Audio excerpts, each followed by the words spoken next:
So, in this episode, I seek to answer a question that a lot of people ask, that they ask even way more than would you rather or never have I ever. And the question is, who fucks better? Now, of course, if I'm going to be asking that question, you all know the kind of content that I'll be talking about on this episode, so you all already know the drill. If there's a friend or a family member or a kid that might not find this content to be particularly good or is underage, then, it might be best to either wear some earphones or tell them to fuck off.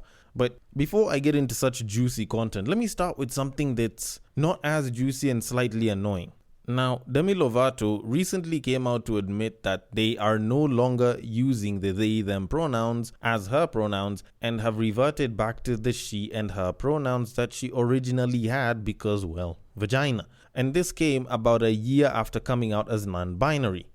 Now, I'm going to be very honest and say that there's some terminologies that I don't use because it might sound disrespectful to certain challenged people, like mentally challenged ones. And even though I might use certain phrases for comedy or to insult someone in some way, I wouldn't want to sort of degrade the kind of condition that they're having. But in this case, I'm going to ask that you please forgive me for saying this, but this bitch is genuinely retarded.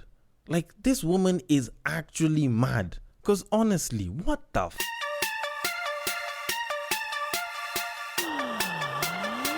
Get ready for the battle of the sexes.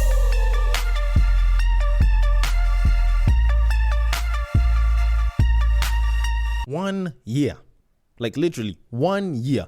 I actually even covered this shit a year ago. Either it was 2021 or 2020. I can't remember because I didn't really care all that much about this shit. Like, you're telling me after this whole thing of, I don't identify as male or female, I'm gonna be non-binary, blah, blah, blah. This shorty decided to do an about turn after a year? Like, I'd have expected 5 years or 10 maybe. But you're telling me that after a year of acting like you're neither male nor female, you're suddenly running back to the gender parade. Like, even her explanation for her choosing to go all fluid and non-binary and shit actually doesn't even hold water. No pun intended. Because she says, and I quote in a very weird voice, "For me, I'm such a fluid person that I felt like, especially last year, my energy was balanced in my masculine and feminine energy so that when I was faced with the choice of walking into a bathroom and it said women or men, I didn't feel like there was a bathroom for me because I didn't feel necessarily like a woman. I didn't feel like a man. I just felt human." End quote. And like, you're telling me, and let me just try and get this very clearly, that your choice to become non-binary came because you weren't sure of which bathroom to go to. Like, I'm actually trying to wrap my head around this. Like, you have the parts of a woman, so you'd probably be better off going to a woman's bathroom, right? Like, I can understand transsexuals to a certain degree. Like, if it's a tranny, like, I can totally get it. You have woman's tits and a guy's dick. It can be a little bit contentious because if you go to a guy's bathroom, it's going to look like there's sort of like a woman in the bathroom. But if you go to a woman's bathroom, if, they see your dick swinging on the way out, it's not going to look all that great, It kind of makes sense. Or, if you have a guy's body, but a woman's vagina. Like, I can get how that doesn't make sense. Like, you can have an issue in terms of which bathroom to go to. But you have a vagina for a woman and tits for a woman. Like, you might as well just go to the woman's bathroom at this point and just cut yourself some slack. But at the end of the day, still, you're choosing to make a decision off of which bathroom you should go to. Like, bitch, just hold your piss and go home. Then you can use the bathroom there. Like, that shit is so much easier.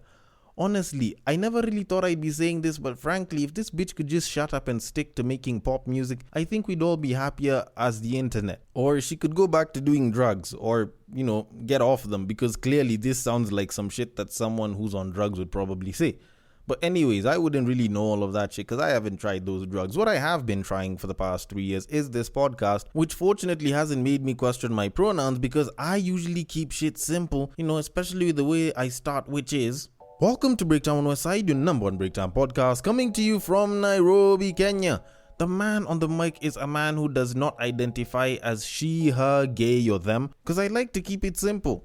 I came to this world with a dick, so I already know what I am. He is a man whose sickness for the thickness prevents him from skinny dipping. It is none other than your tall, dark, and mildly handsome man, Sir Denver B. The show is Battle of the Sexes, our weekly love, sex, and relationships show where I get to talk about fucking. Some people complain that I talk too much about fucking, but they still come back and they listen to me talking about fucking. And at some point, as they complain about me talking too much about fucking, I hit them with that conclusion. And if you do agree with it as well, if you disagree with it, whichever feedback it is that you feel like you have, the place to hit me up at is @BreakTime on Westside on IG. On Facebook, it is also @BreakTime on Westside, and on Twitter, you can slide into my personal DMs, which is @BagakaTheD. And if you like what you're listening to and you'd like to keep it up on the charts, a nice rating and or review on the app that you are using would be highly appreciated. Keeps me up on the charts and allows me to not lie to people and tell them that I'm a chart-topping podcaster and shit, because I do not like to lie, and I believe that you are probably enjoying what it is that you're listening to. Because if you didn't enjoy it, then you also have the option of hitting me up on socials and saying that you didn't enjoy it because of a certain reason.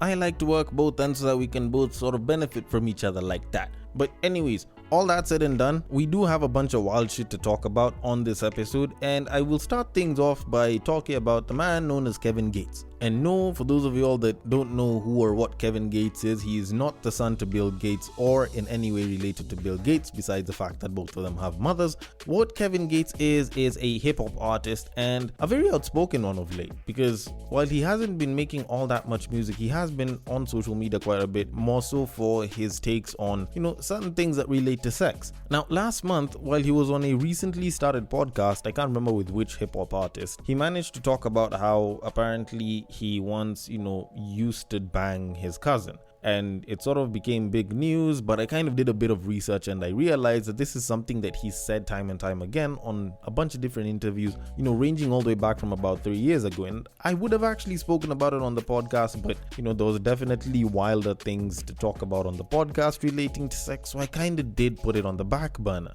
But in a recent interview with The Breakfast Club, he ended up making a couple of interesting remarks about the kind of babes that he likes to hit and how some of them will give better sex than others.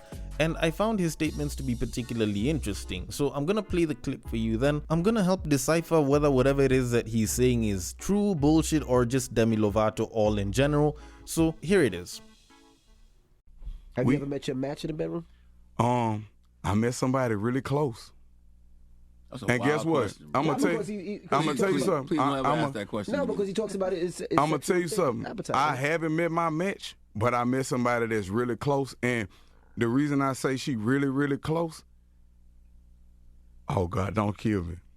She got acne in her face. I know this gonna sound crazy. A lot of women with acne in their face got good pussy, cause their hormones are so imbalanced that it caused them to have congestion, so they not releasing properly. See, once I started really just caught in, I really put it on her face started clearing up. Because a lot of time we break out, this, we have back acne developed due to what? Stress and things of that nature. I'm not saying all women with acne got. That's where they get eczema, anything with the skin, yeah. But a lot of the things that go on with us are really internally.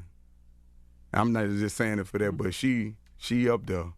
She in my top 3. That's good, man, because there's a lot of women out there with acne and they got insecurities because of the acne, but you just gave us another perspective. I'm so serious. Like a woman with a little bit of congestion, let acne in her face, them be the ones. I'm talking about pussy good. So you don't like the makeup? Soaking wet. All right. So let me just try and get this straight. So he's saying that babes who have acne will actually give better sex because blah blah hormonal issues blah blah. But at the same time he says that not all babes with acne will give good sex, but babes with, I don't know. Like I feel like this man just contradicted himself entirely. Like this shit should have just been said as, what, I know this certain shorty, she has acne and she gives amazing pussy. And I think y'all should give babes with acne a chance. But this guy just went all out and just started talking about babes with acne. Like, I don't know. Like, all right, here's the thing. I don't know all that much about the human anatomy and how hormones will, change that much about a person. But I have never, in my 3 years of podcasting, in my 6 years of doing entertainment, and in most of my life of, looking into biology and, female anatomy and shit, have I ever heard that a change in hormones will make sex better or worse. Like, I can get if you're talking about something like vaginal dryness or like sex drive in general. That one, if you told me that it improves the sex drive, fine, cool. If you told me it decreases the sex drive, fine, cool. It makes the shorty thicker or not so thick, like that you can make sense. But you're telling me that a shorty with acne is better in terms of, I don't know. Like, nah, this one sounds more Demi Lovato than bullshit even. This is just a nigga just trying to talk a lot. And at no point in time have I ever heard that certain hormone changes will make pussy better or dick better. Like, I believe that if certain hormones would actually make pussy better, then I tend to think that certain other hormones would make dick better as well. But besides changing stamina or an increase or a decrease in sex drive and increasing endurance and shit, like, I don't think that any other hormones will actually make giving dick a lot better. So frankly, if it's not happening on both sides of the scale, even though I know it doesn't necessarily always have to work that way, I'm just gonna term it as absolute Demi Lovato here, and in his own song's terms, I will just conclude that he is thinking with his dick. And I will definitely leave that and move it on to our main topic of this episode. Now, as a person that talks quite a bit about sex and relationships, I do tend to think that a lot of the people that listen to this podcast also listen to other podcasts that deal with sex and relationships. Now, one of the more popular podcasts that deals with the same exact matters as I do is known as the Lovers and Friends podcast, and it's hosted by a sex and relationships person known as Shan Boody. Now, Shan Boody takes a more liberal approach to this entire thing, and by all means, I also sort of take a liberal approach, but my approach is part liberal, part conservative, just, mostly because guy is shit, boy stuff. But that aside, she recently had an episode where she hosted the internet personality and comedian known as Timothy Delaghetto on her podcast, and they were busy talking about, men and sex and how ego is a cock block, and at some point they decided to talk about sex with shorter guys. And while I was on IG, I happened to have stumbled onto that clip. And of course, for me being a tall guy, above 6 feet, I'm clearly on the opposite end, so I really wanted to know what it was all about. Now, I'm not gonna lie, after listening to it, I did find their views to be particularly interesting, and I figured it was something worth talking about. But before I say anything about it, let me just play the clip for you, then we can get into it. So here it is. Men feel the pressure to perform in the bedroom, but then they also are not encouraged to go learn anywhere. That's why so many dudes are whack. Specifically tall dudes. I say go for a short man, ladies, because we don't have to, we don't have those expectations on us. You know what I'm saying? Tall dudes, they're expected to not only have huge dicks, but also be a sex from the jump. They're not gonna want to learn. They're gonna feel stupid. Short dudes, I don't have those expectations on me. I'm learned. So usually, short dudes gonna lay it down. All right, pretty interesting. The whole talk on, short guys can do it, tall niggas expected to do blah, blah.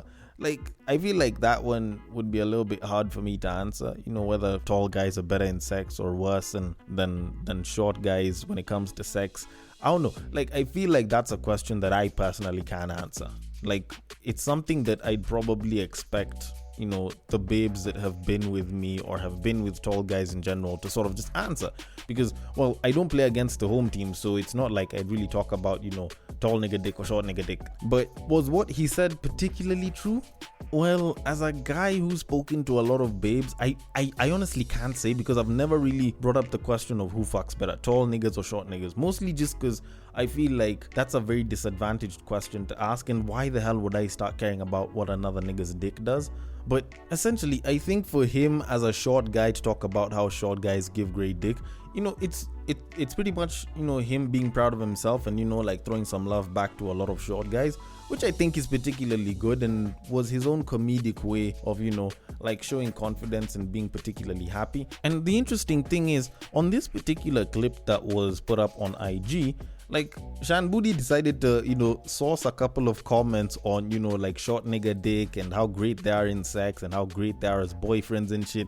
And it pretty much just reinforced the entire thing. The only unfortunate thing is that this podcast is only in audio, so it's not like I can really show all of those comments. And I can remember even one of them talking about how tall guys are just good for aesthetics, but short niggas are really where it's at. And I'm not gonna lie, it's not like it actually really got to me. It's not like I felt bad about it or it actually sort of hurt, because to a massive level, like when you kind of think about it, sex is a very subjective thing. Like, I don't think people really ever admit that, but sex is a very, very subjective thing. And the one thing that I can't say was true, even though it was half true, was the fact that, there's the pressure to perform for us guys. Tall guys will have that pressure to perform, but short guys also have that same exact kind of pressure. It's just that the insecurity that kind of drives that pressure to perform in the bedroom is, from two very different kinds of insecurities. Now, for me as a tall guy, I'll say that, if I perform particularly well, or if a certain past babe said that I performed particularly well, the next babe that I'm going to bang, I am going to have that pressure at the back of my head to actually go ahead and perform. Because if we have mutual friends and at some point I'm interested in one of her friends in the future, and she might want to let me hit, a bad review from this shorty is going to impact my chances with the next shorty. And there's also the thing that babes talk. So I may not necessarily know her friends, or we may not even have the same friends, but maybe one of her friends knows one of another babe's friends who knows one of my friends. And at some point, if I want to hit any of those babes in that line, if they get a bad review from this other shorty, then all of a sudden my chances get tanked. So there's the whole reputational damage that can come from not giving good dick. But with short niggas, they have the pressure to perform and show that they have good dick. Like, for me, it's sort of like maintaining the idea that I have good dick. And for a short nigga, it's, actually putting in the idea that they have great dick and they will be great boyfriends or, great partners. And that pressure will come from the constant desire to be adored or to be validated as an attractive person by a lot of the opposite or same sex, depending on who it is that you're attracted to. Because on a verbal level, on a public level, short guys haven't really been getting it all that great, because a ton of babes have been saying time and time again, I want a guy that's taller than me. I want a guy who's like 3-4 inches taller than me, in case I wear heels and shit. They never talk about how they want to be with a short guy. You never hear babes being open and saying that they want to date a short guy. So when it's tall guys that are getting the compliments all the time, when most Tinder profiles of babes are, with the interest in, 6 foot and above guys, like, it does kind of make it seem particularly hard for short guys to get a break. So if they get a chance, then they want to show that they can actually perform particularly well. And that pressure exists. And short guys will never tell you that, but wait until you hear a babe saying that she prefers a shorter guy. Like, the way these guys will light up and the way they'll almost stand in solidarity with this nigga, like, you actually see that for yourself. Like, I've personally seen that for myself. And you can clearly see these guys want that validation. They love that validation. The kind of validation that us tall guys have been getting for a long time and we might look at as, just normal, is something that they've been wanting for a very long time and they rarely get. So I can totally get that. Then the whole idea of them being considered more attractive than tall guys and, them possibly being looked at as better sexual partners than tall guys, like, that's something that a lot of babes might say, but at the end of the day, it's particularly subjective. There's babes that have had shit experiences with short guys and there are babes who've had great experiences with short guys. Same goes with tall guys. There's some tall guys who've given absolutely shit dick.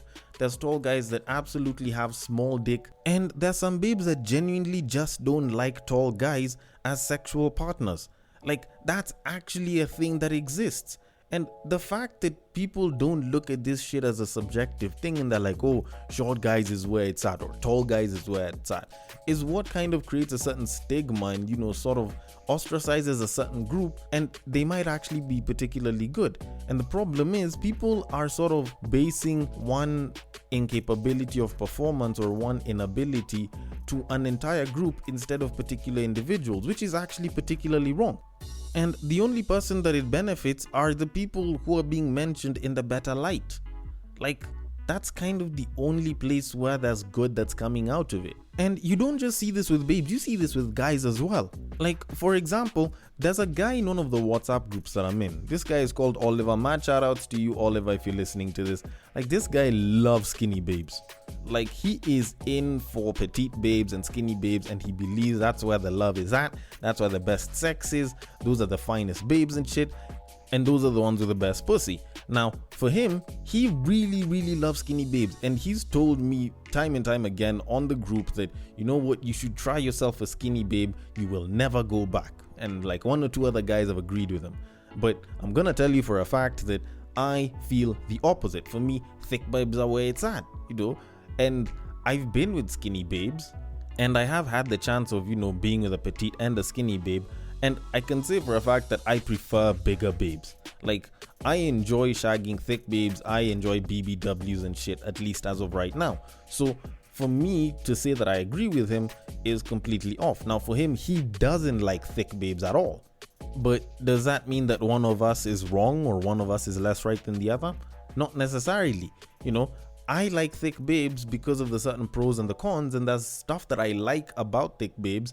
And I believe that those things do make my experience better. For him, there's stuff that he likes about skinny babes that'll make his experience better. For me, I know I like the cushion for the pushing. I like, you know, more for me to love. You know, I love the curves and shit. You know, and I like it when, you know, stuff jiggles and bounces and all of that. But I also know that there's the cons of the fact that, one, you know, you can't perform every single position with them, you know, not unless you have, you know, an extra 5 inches here and there hidden somewhere. And, you know, a lot of them aren't that energetic when it comes to hopping on the dick, you know, and some of them will just flat out be lazy. And for him, there's definitely stuff that he likes in skinny babes that he clearly won't get with thick shorties, and, you know, he likes that, and that's what makes his experience amazing. So at the end of the day, just like the case of Kevin Gates with the babes who have acne, I think it's a more subjective thing than ever. And beyond that, the sexual capabilities of certain people isn't really a matter of the group, it's a matter of the individual. The preference is what you can say is probably a matter of the group. Because I'll tell you for a fact, in as much as I like thick babes, in as much as I enjoy banging BBWs, I'm not gonna lie, I've had shit experiences with BBW babes. So I know they're not perfect. The one thing out of that entire clip that I can say is completely true, unequivocal, and I cannot change it in any way, is the fact that men feel the pressure to perform but are not encouraged to go and learn how to perform better anywhere else. Like, that one I can say is absolutely true. And you can say that that one's a problem of the niggas or the babes and shit, but at the end of the day, that shit stands true. A lot of guys will go and they'll shag and they think that just because they did a good job, you know, they're perfect, they're good, and they will be shagging great for the rest of their lives. But there is quite a lot of learning that some guys need to do, and there's a lot that guys need to know about sex that they genuinely just don't. And that one, I will agree with it without a shred of doubt. But to kind of conclude all of this, let me just say this. While some people will say that such and such kinds of people are better to shag, or these other people are better to shag, you know, whether it's hairy guys or not hairy guys, or buff guys or fat guys or skinny guys, or thick babes or skinny babes, at the end of the day, sex is a very subjective thing. And while some people might think that it's a case of only the pussy or only the dick, it's actually much more than that. There's a combination of biases and preferences that can make the experience better or worse. And a lot of that actually comes from inside your head, so they might have the best pussy on the planet, whatever the fuck that is, and something as simple as the color or the kind of nails that they have can completely throw you off and not have as great of an experience as you could have possibly even had. But to answer the question on whether smaller guys, shorter guys are better at sex than taller dudes, well, to be very honest, I'd like to think that us tall guys are particularly great, but if it makes a shorter guy feel happier or feel more confident, or it gives them the self-esteem boost to allow them to go and approach more women and get some, then I will say on this podcast that short guys are better at sex than us taller dudes.